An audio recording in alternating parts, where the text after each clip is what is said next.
everybody. Welcome back to another episode of EraBody's podcast, where generations collide and cultures combine. Today, we have a great show for you. We have former council member of District E by the name of Cyndi Nguyen coming in to re-represent herself as she tried to proclaim that seat back in District E to represent the citizens of that community. It's your boy, Ricky. And I'm the Honorable Darren D. Purnell, the street speaking himself. What's good, Brother Rick? What's going on, D? What's going on? Man, today, normally we do what's going on, y'all. But today we're going to have a quick conversation with us as family. And this is something I noticed, Ricky, you can add to it. One of the things that I noticed, and I just noticed it last month, was Breast Cancer Month. And these particular things bring heightened awareness to a particular thing. Mm-hmm. But one thing I noticed that when the month gone, then the celebration stop. Yeah. Mental health, they have a day. Autism, they have a day. They highlighted. Black History Month, they have a day. They highlighted. How do we keep the wheel rolling, no matter what? And we see this like during the government shutdown. Churches and organizations don't have a food pantry. Right. So now people in a food crisis because the food stamp cut off, and now it's panic all over. Yeah. If we just take care of what we know we need to take care of on a consistent basis, when things like this change, it don't affect us as much as they should do. How do we keep the wheel rolling on these situations? I feel community matters, and when I say community, I don't mean just a neighbor, one neighbor, right? Is we have a bunch of things that impact us as a unit, and you don't really pay attention to those things until something actually happens, right? Today I wanted to just give a little bit about my story and what I had to deal with last night, right? And again, when I say you don't understand the severity of the absence of a person or the presence of a person until they actually gone. Yesterday I lost my brother. Man. He unalived himself. He's been suffering from depression, and it ain't got nothing to do with the holidays. He's been fighting with this illness for 28 years. And yesterday he just was like, all right, I'm done. Text my mama, and left my family in turmoil, because we wasn't expecting that. And we need to make sure that they always say, check on your strong friends, because you don't know what they're going through. Right. Man, check on your people. Check on your neighbor. Check on your brother, your sister, because we don't know how life is impacting us in what type of ways. Don't wait till the last moment when you can't even get that last word, I love you, out. Right. You know what I'm saying? Like, life is much bigger, but to get back to your point about, how to keep those things relevant, when you see something, when you identify patterns in a person that's not right, you know what I'm saying? You address it. You simply hold those conversations as a community. And some of the things that I noticed, and I have to implement these things, you just say that, and I've seen it with other organizations. My fiance and her family, they have a Monday Zoom prayer thing. Mm-hmm. So that's something that they started. And I went to this church, Rick, and what they did, and I love what they do, they had 4 different groups up in the church. And how you determine what group you're in is when your birthday is. So my birthday in March, me and you won't be in the same group. Mm-hmm. So for people not to carry the whole load from January 1st to March 31st, whatever holidays and whatever event, y'all take care of them on that. That's whoever born in that thing. Mm-hmm. And when I'm saying this to save families, I think if we start to organize the family like that on Monday, we can have a big Zoom, whether it's a prayer thing or whatever. Now everybody is on the phone. Mm-hmm. Everybody have a phone. It don't take up too much of everybody's time. You get to see your family members. Anything that's on the line, you're able to put it on there. And I think that even like now it's holiday season. I know it's a trickle for some people, but what I've been hearing a lot of older people, they're tired of toting the mantle all year long. Yeah, of course. So now you're able to break it up into birthday sections. Mm-hmm. Now the strong person gotta have a team birthday month. And if I'm from January 1st to March 31st, I'm only assisting the rest of the holidays. I don't gotta sit in the one seat. Yeah. I get to just to show up and do my little part or whatever. And I think that it's a difference between saying community and let's organize it. Let's start these things and start organizing and start working together, and we can attack these things. Like you say, you don't know what someone is going through, but I think that if you and I follow myself because I stay away from a lot of my family. Yeah. Rick.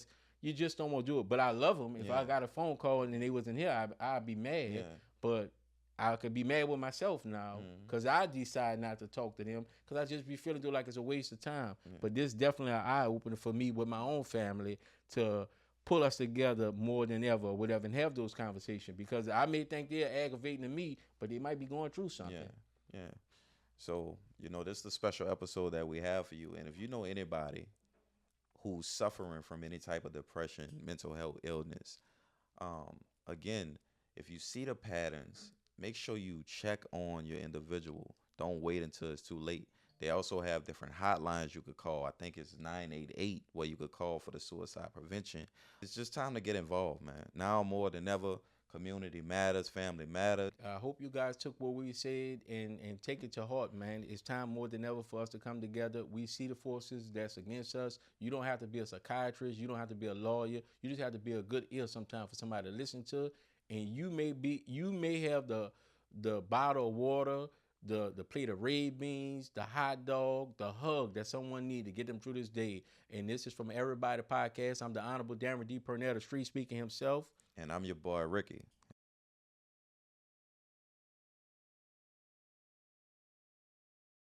Welcome back, everybody. And as we promised you, we have former councilwoman Cyndi Nguyen, who's currently running again for District E in the building. And we want to thank you for coming on, my council member, Cyndi Nguyen. Well, thank you so much for having me. All right, thank you so much. It's coming down to the nitty gritty. That's right. Less than 7 days. Less than 7 days. You made it to the runoff, but you had a tremendous lead or whatever. I was hoping that you didn't get on the runoff. I'm on record saying I voted for Cyndi Nguyen, and I think you did a tremendous job the first time. And I want to tell you that you did a tremendous job. The pandemic, yes, and also the hurricane, yes, whatever. You was a working warrior. I met you and your best friend on the ground working. I didn't met the council person sitting down. I met her on the ground, boots on the ground. Yeah. So I want to tell you that personally. You did an amazing job carrying us through the pandemic. Yes, ma'am. Yeah, but on that note, I could not have fulfilled my work without partners like you guys. Yeah. I mean, it just kind of brought me back to the day, right, when we got hit with COVID-19, and we really did not have a blueprint. But I think what we had in District E was really true organization that was ready to be boots on the ground with me and my team, and just being, innovative in reference to how we do it, and we supported each other, Yes. right? So I think we were all Indians, right? Yeah. Just feeding each other and just direction that we need to do to respond to the needs of the people in District E. Yeah. Let the record show. I still got masks, face masks. Hand sanitizer. Yeah, you gave me boxes of masks or whatever. So if you kick back off, I'm ready to go. I'm letting you know that. That's great. So for our audience who don't know you, could you fill them in a little bit about who you are? Yeah, sure. Well, thank you so much. Again, I'm Cyndi Nguyen, and I was a former council member for District E, which consists of the East, the Low Nine, Venetian Out, Lake Catherine, and Fort Pike from 2018 to 2022. It was such a privilege to serve the people in District E. I have 6 kids, now 3 granddaughters, amazing husband. I have a degree in social work and a master in organizational management. My family has lived in the East for now 50 years. Been serving the community for over 25 years, and just love serving. Yeah. Well, y'all heard it. So I want to know, after taking a chill, Oliver Thomas, when you ran against Oliver Thomas, and you had that time to sit back and think, why do you feel like it is so important for you to jump back in to represent the district residents and Yeah. community. So Ricky, several reasons. I think first thing was that I was so blessed to really regain my health, and that was the first thing, being able to be stronger health wise. And then I continue to support the community in my own capacity as a citizen, right? Because when you serve the community, it's always in your DNA, and it was always in my DNA. And I wanted an opportunity just to reflect, right? And when you're in the work, you can't really reflect or evaluate, but when you step out. And so I took that time to really look at the work that we did when we were in office, and also to look at what was happening in our community from the east to the low nine. And of course, I saw that there was a lot of stuff that we started that either were put on pause or not being executed. And I hear from constituent in the community. When I go to Walmart, when I go to Winn-Dixie, when I go over to the low nine, repeatedly, hey, we miss you. You used to do this, and it doesn't happen anymore. We miss your podcast, your Facebook Live. Mm-hmm. That was a source of me to get information on what was happening in the community. And so, of course, it was very humbling to hear all of that. But the most important thing I had to do was to check myself to make sure, like, am I ready? Am I willing to do this again, right? Because I don't do anything half-assed. Right. If I'm in, I'm in 100%. I don't do it for the title. Right. And after a series of reflection, talking to people, and really assessing the whole situation, and most importantly, getting the support from my family, right? I decided to run again. It was an open seat. I made a promise to you and to the people of District E that I was going to do A, B, C, and D. A, B, and C, and D are not done. Yes. Right? And so that's one of the reasons why I'm offering myself to run for office again, to get A, B, C, and D done, but also to set up F, G, H, and I, and J, right? Some more stuff, because they're so, District E, we all know, has potential to grow, and we have space, right? We keep talking about that. Yeah. Yes. And I want to say this. You brought up Winn-Dixie. I was in Algiers, and I was riding and I seen the Applebee's, and I said, man, they got an Applebee's in Algiers, and New Orleans East is the highest population in New Orleans. And when Dixie is leaving, Family Dollar, when you can't get those stores to stay with you, and we have that population, what do we do to get those stores back? Yeah. And I think we need to kind of look at that, but also look at other community, how they're doing it as well, right? It doesn't make sense for us to do the same thing and expect a different outcome. Mm-hmm. And so when I ran, I recognized that in order for people to invest in our community, we had to clean up. Right? Yep. And so that's one of the reasons why we dealt with commercial blighted property, not just in the east, but also in the low nine. The low nine, we dealt with the McDonald 19, the former McDonald 19 building. Mm-hmm. And then in the east, we dealt with the high-rise apartment and the Lake Forest Senior Manor. But we also started doing massive cleanup, right? People don't come to a dirty house, right? People don't invest into a dirty house. Right. And so we did all of that to position our district so that way we can embrace economic development. Then we get hit with COVID-19. Right? And that's just the reality. Mm-hmm.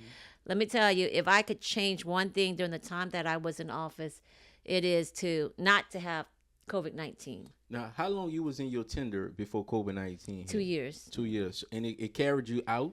Yes. So COVID-19, and then it ended. We started reopening like in 2021, but then right after that, Hurricane Ida blacked us out. Yeah. Yeah. So, and we talked about it before we came on. It's just like when certain things happen when you get in office that's out of your control. Yep. You just hate to see those things happen. But I would love to see New Orleans East to come back. New Orleans East was the place. They had everything. Toys R Us, Walmart, Sam's. And it's like now, we came a shop. If you go into a local business, the shop, but TJ Maxx and Marshalls don't want to come in New Orleans East, and it's a great place. So yeah. I would love to see those places come back. What is the pitch to those places if we are sitting in the room with those business owners? Several things. District E is where you want to grow, where you want to be at. We have over 86,000 residents. We have a disposable income compared to other community, right? And I think the most important thing is that the community is grown as a whole. Yeah. And in New Orleans East, particularly, we invest into our small business owners. You see restaurants that are thriving today, like Tynola, like Edo's, like Patio 17, like Yeah, Brittany. exquisite. Yeah, so they're thriving, and and there's opportunity there. And then most importantly, you know, as a candidate running for this seat and hope to get back in, being out for that 4 years allowed me to really reflect on how I could be a better council member, right? And then particularly, how do you really bring in economic development? And we've already started working on it already. So we've been working with Bayou Phoenix, with Eros Studio, Jazzland, and really jump-starting that. And it does take time, but it takes commitment. But then it also is going to require us to think out of the box on how do we incentivize commercial developers to come into our area. But I think most importantly for a private investor is that how do we make the process very transparency and accountable, right? Because at the end of the day, New Orleans, we still get suffer as is very corrupted. Yeah. Right. Yeah, definitely. Right. Yeah. And it's the reality that we have to recognize. But in my reality, in the time that I was in office, we made sure that everything was above board.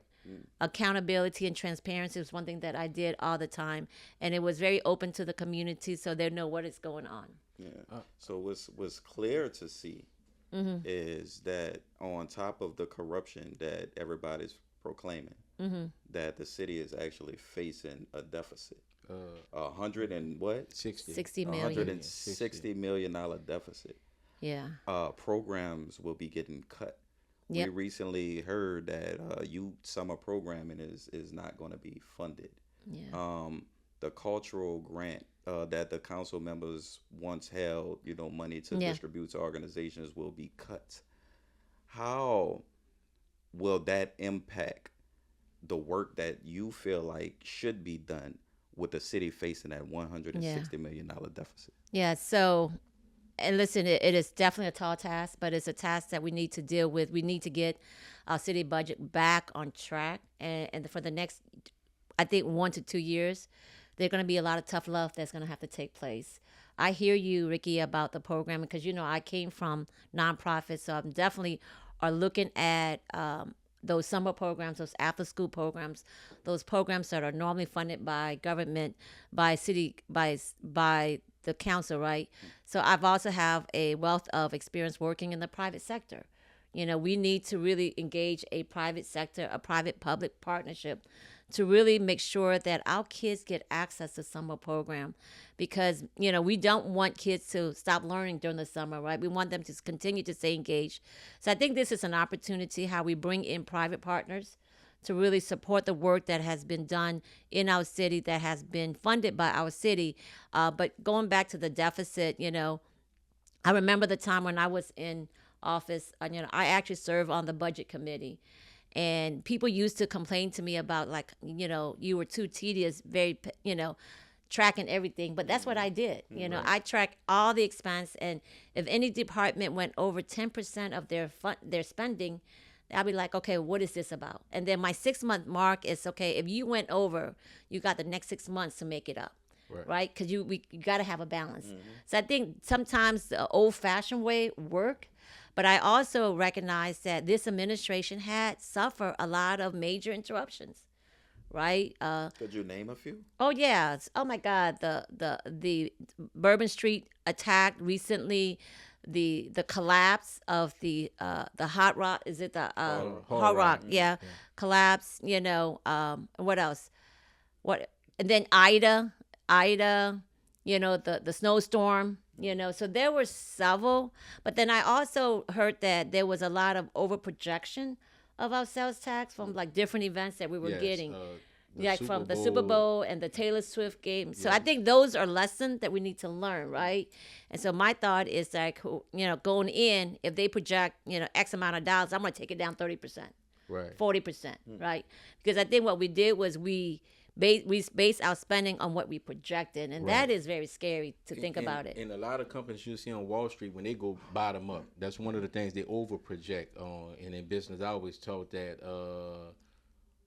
under promise but over deliver. So I rather for you to under project that, and then now when we have the $7 million, over, you come out and we could spend that $7 million Correct. on heavy. Then you putting $17 million and we only make 7. Now we owe 10 million we over. 10 million over. But I would say your name and energy it has came up, and nobody likes energy.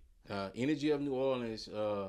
Me and Rick talked about it. I think other companies should come in like Texas, and it could probably drive the prices down. What energy is doing, it's like they have a monopoly. It's just it's only energy, and they doing what they want to do. But whenever you a politician and your name get tied, associated, affiliated with energy is not good.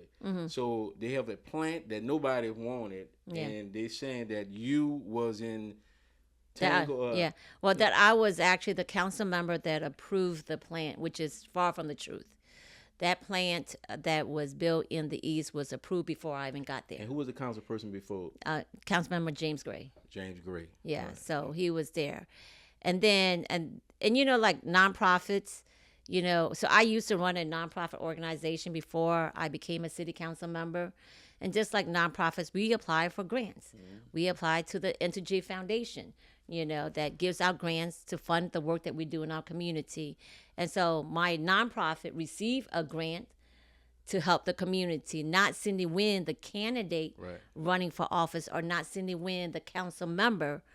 That is And then when I got in, the community wanted family fun activities. So I had the vision of like, why won't we do Jingle on the Boulevard Parade, which is a Christmas parade, right? It's my vision, but I didn't produce it. So I partnered with Versatile Entertainment. I remember that. Versatile Entertainment put together the parade, put together the sponsorship. Entergy Foundation provided a sponsorship, just like any organization. When they do an event, they seek out for sponsorship. Cyndi Nguyen did not receive the sponsorship, right? And so now they're basically saying that I did, and which is far from the truth. And I want to clear this up to all our listeners and followers out there. As a person that have a nonprofit, Rick also, they have the Verizon grant, the AT&T. They have so many big companies, Walmart. When we apply for these grants and we receive them, it does not mean if Walmart, and I'm only using Walmart as an example, is giving out bad eggs, and they gave us a grant, we agree with them giving out bad eggs. It have two different things or whatever. Some large organizations always, and this every year, they put out things for grants, big organizations, and mostly nonprofits, mostly all of them fill out for it. And they pick whatever selected ones that they get, and you just go from there. Corporations should have a civic duty to community. Agreed. Right? And so I'm glad that Entergy Foundation has that arm that funds initiatives that are being run by nonprofit organization. And as we look into this deficit, you know, more nonprofits, even at the federal level, more nonprofits going to have to seek and lean toward private contribution, like corporation like Entergy, like Walmart, and stuff like that. So but it's separate from, particularly for me, as a former council member that was regulating them. Right. We understand that in tremendous. We understand that. But I'm glad you cleared it up for the audience, because many of them that's not in business and not in the nonprofit world, they struggle with seeing the difference between the two. And now that you have cleared it up, but the election is here. You're a couple of days away. We're 7 days away. What would you like to that voter that's on the fence? That's saying, I don't know if it. Jason Hughes is joined. Your opponent is he's good in his own right. What is that you won't let them know that they can know about you? While you're the candidate. While you're the candidate. Thank you. So thank you so much for that. You know, and again, you know, I'm running for this seat again because I believe in the community. You know, I had a proven record of getting things done. You know, I made promises that I deliver, and that is something that I'm committed in doing. You know, I don't run just to run. I run because there's some unfinished business out there, business that we all started in 2018. My work was put on pause, but now I am refreshed, more strategic about how to get things done. You know, I'm the candidate that has the years of experience in City Hall. I'm the candidate that knows what's going on in City Hall. And again, my commitment to this district has always been 100% and more.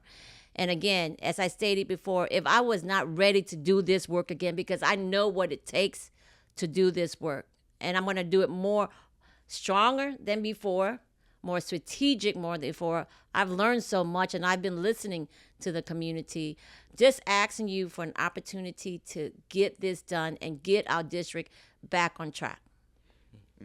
Well, we also know, thank you for that.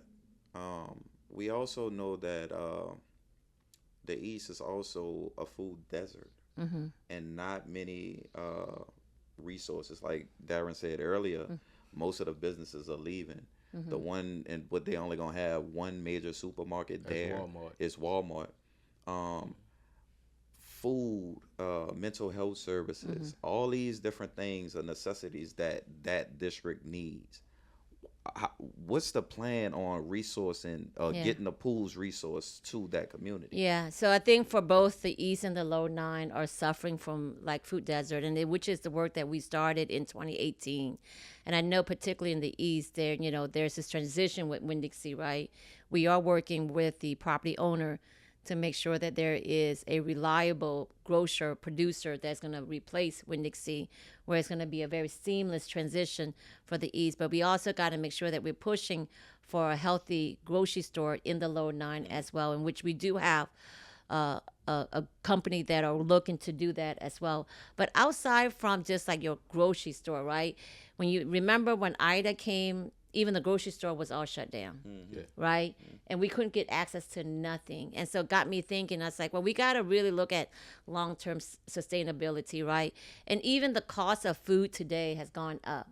So just imagine, and we started this work in 2018, was looking at maybe rezoning some of our zoning to where we could actually do agricultural farming, to where people can actually grow their own vegetables, and and neighbors could actually come and be able to get access to it right there in their neighborhood. And so I think that is a long-term sustainability. So I've been looking at, so the city owns several land in the East where we could actually partner with a nonprofit organization, right? Clear the land, and just imagine if we planted 100 orange tree, planted 100, beds of cabbage, stuff that our community eats, right? You could get access to those. It's going to be much healthier, but you could get access to it all day long, even if the power goes out. Right. I like that. I like that idea. So is it a far-fetched idea? It's a very basic concept that we have kind of went away because of society, but it is very realistic. So we can actually accomplish something. I really believe we can accomplish that. And I think that's something, the whole council, we should just knock that out the park. Everybody want that. I would ask you another thing. This was on Helena Moreno agenda. She want to bring up a substation, a smaller version of a city hall in New Orleans East. Are you for that also? Oh yeah, no, I actually feel like City Hall needs to be in the East. The entire City Hall needs to be in the East, because I feel like that's where the people are at. And so where City Hall should be where people are at. And so I feel like that should be the case. But I also recognize that we do have a city budget deficit, right? And so I'll be working with the mayor-elect to make sure that she carries out her promise to the people in the East, right? Even if we start off with a City Hall annex. But if we look at a City Hall, so you might be thinking, it's like, well, where are we going to get the money to build City Hall, right?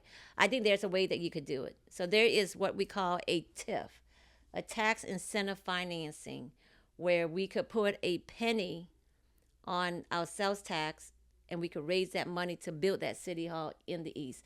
So it is not a financial burden on our taxpayer, but it is a expectation of everybody, even when tourists come in, when they buy stuff from us, that extra penny. Just imagine if we just have to come up, like, how much it's going to cost to build a City Hall in the East. You take that, divide that into how much we project we're going to make from that 1 penny a year. City Hall would actually be paid for. I'm actually, why we don't tax the two things that kill everybody, cigarettes and alcohol? Why can we do that? Just put a nickel tax on that? They do. Yeah, I think they do. What I'm saying is, but like, we can only put it on our city sales tax. That cigarettes went up. No, what I'm saying is, all right, $12 a pack. I know. All right, the city of New Orleans, we're in a deficit right now, and we have to tax something. That I always think that's the easiest one. Just take they hooked on cigarettes anyway, and we try to get it. All right, you gonna pay a nickel more, but I'm saying, and that nickel directly going to one fund, and at the end of every year or whatever, we have the money. Is it possible, or we have to go through legislation and all that to get Yeah, that I done? think that is at the state. Is that Yeah, the state? state. I'm not too clear on it, but I'm more looking at a 1 penny sales tax, on building city hall. On Yeah. all items. Yeah, Yeah. yeah, on all items, on all items. So in that way, when you have people coming in from other places, we could collect on them. And the most important thing is that we're not adding costs to our budget right now that we're facing. And would you say, like, if City Hall was somewhere, would it be at the old Plaza? site? I think it'd be a very realistic place right there because it's right by the I-10. It'd be attractable and it could help really. And there's a lot of parking too. Yeah, Yeah. yeah. So I think it's very idealistic there.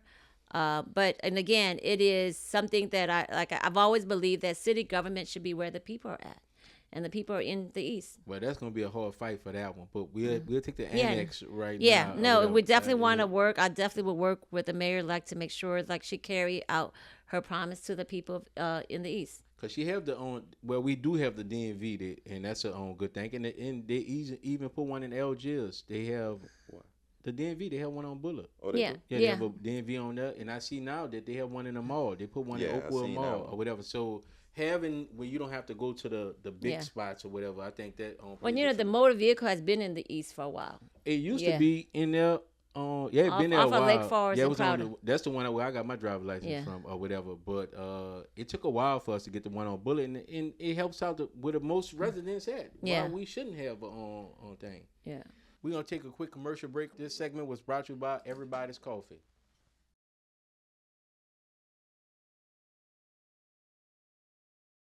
Welcome back, everybody. And man, this interview, I will say that I love when we have done so many of these interviews with elected officials, people that's in the office, and some Dodge questions. I love the fact that you stood right here and you have answered every question.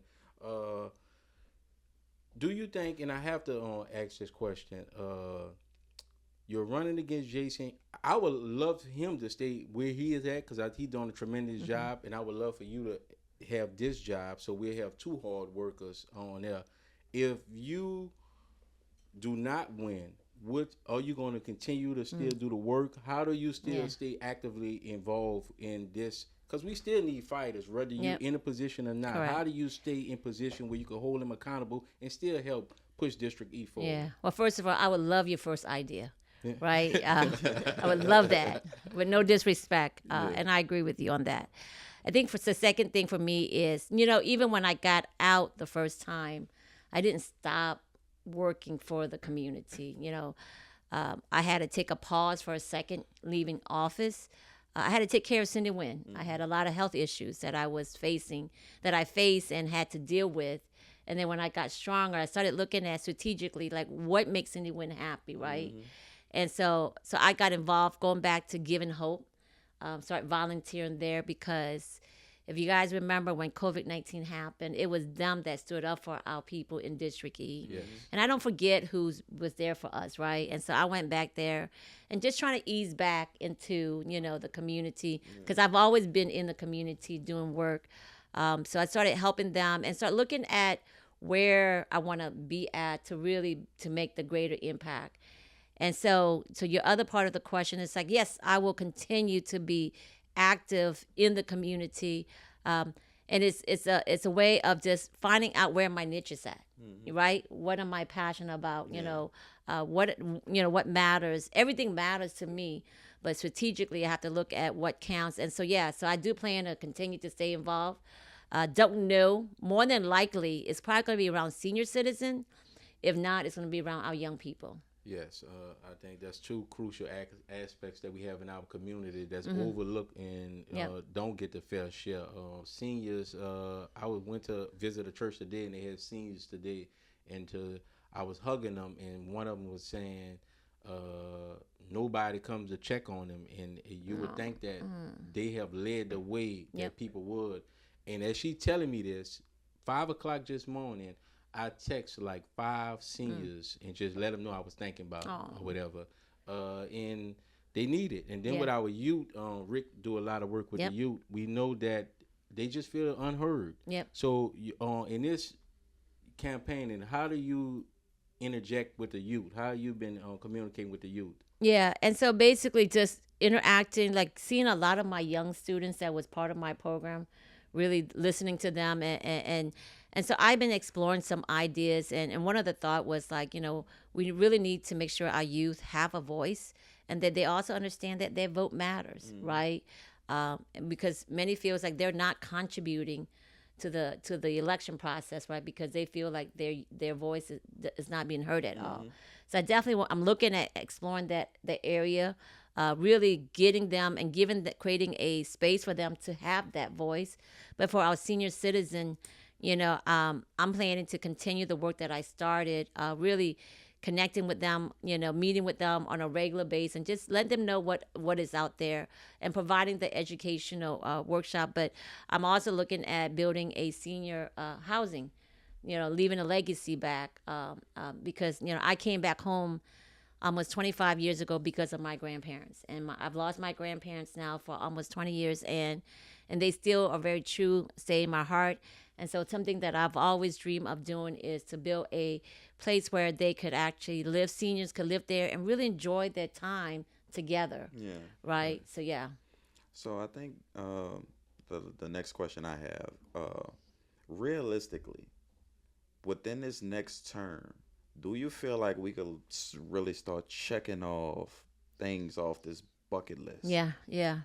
So, What about the Bayou Phoenix? Like Yeah. we've been waiting on that because it's supposed to produce jobs, yeah. more stability for families and stuff like that.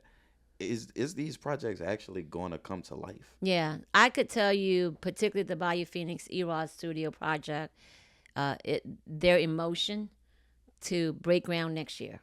Now, we all know that interruption may happen. Devastation. We're a city that has faced several major interruptions that's beyond our control. But we have to be realistic about it. But if I think for the next 4 years, if there's no major interruption, Bayou Phoenix, particularly Evan Ross Studio, is going to break ground, and you're going to start being able to actually park your car there, go there, and be able to enjoy all the feature that they have there. Particularly in the low 9 area, the kids will be able to start playing at a playground, at the Richard Lee playground that we designed in 2021, right? And affordable homes are popping up in the low 9. I think for the East, going back to the East, continue to deal with a lot of the illegal dumping, but most importantly, having economic development, because we're going to launch the District E think tank.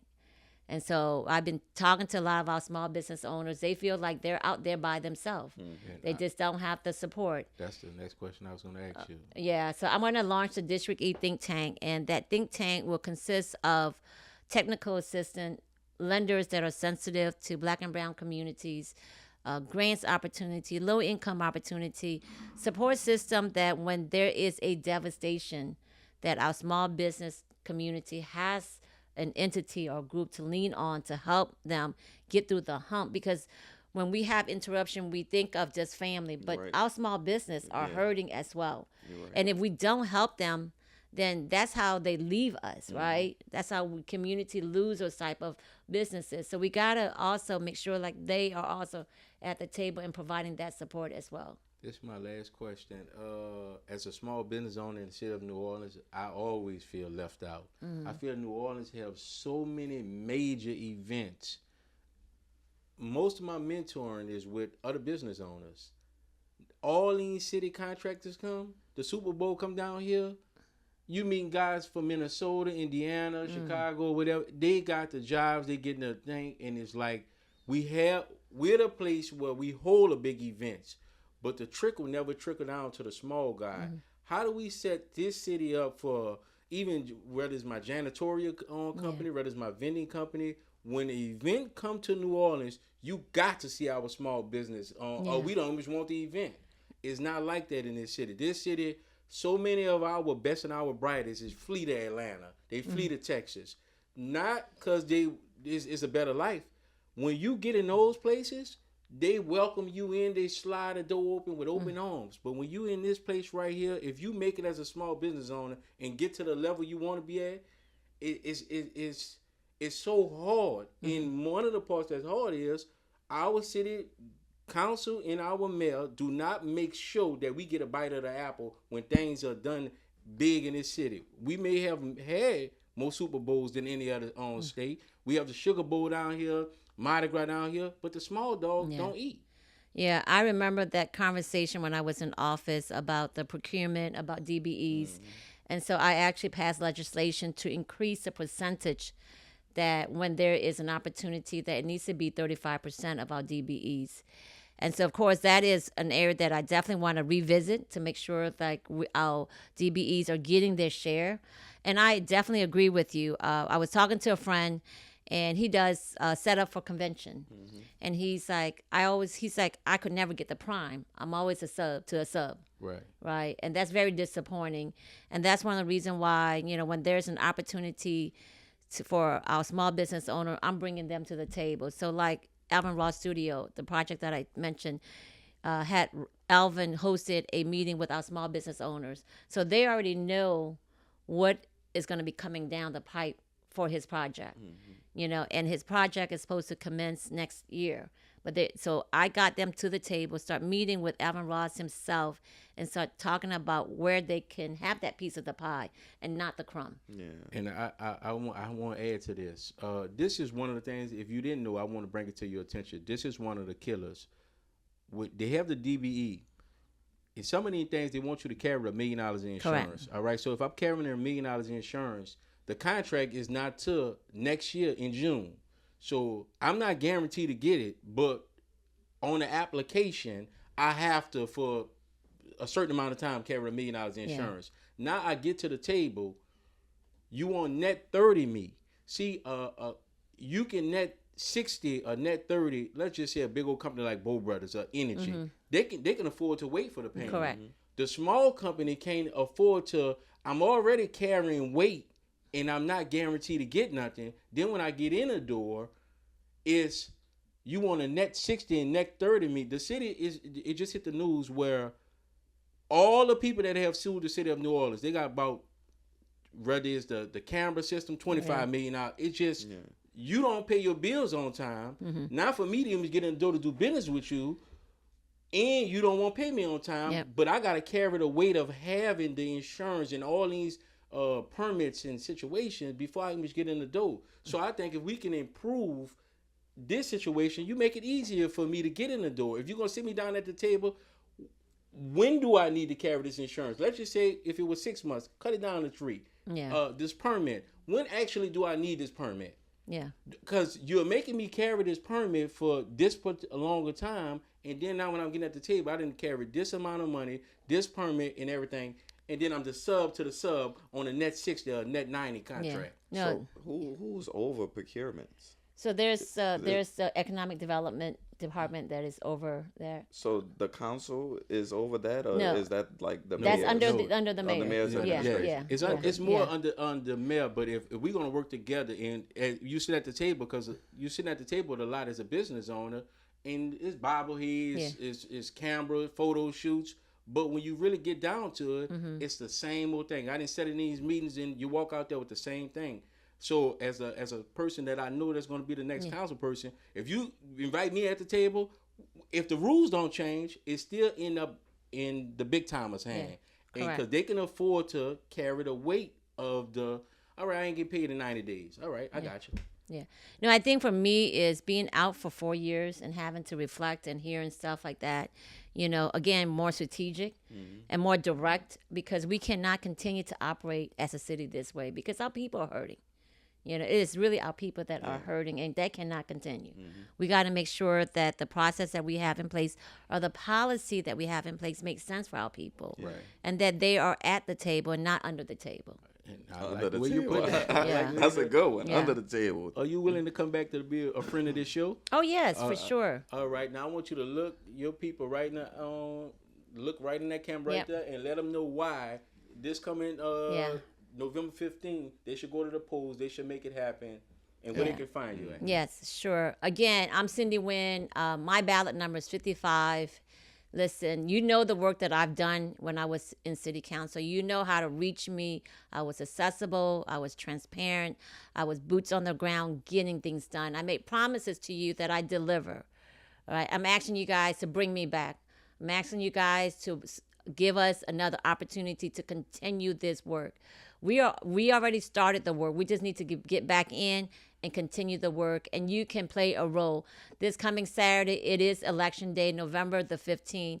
I'm asking for your vote, for your support, and please come out and vote number 55. You could reach me at 504-415-4905. You could also follow me on Facebook at 6 o'clock on Sunday and Instagram on Wednesday at 7.